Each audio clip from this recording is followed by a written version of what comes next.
You ask Tiger to solve. This deals with linear equations with one unknown. The final result is v equals -15. Let's solve it step by step. Simplify the expression. Group like terms. Simplify the arithmetic. Group all constants on the right side of the equation.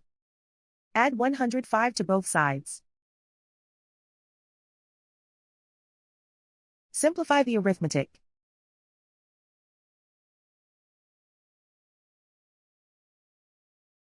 Isolate the v.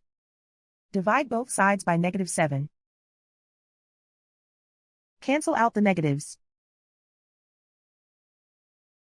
Simplify the fraction. Move the negative sign from the denominator to the numerator.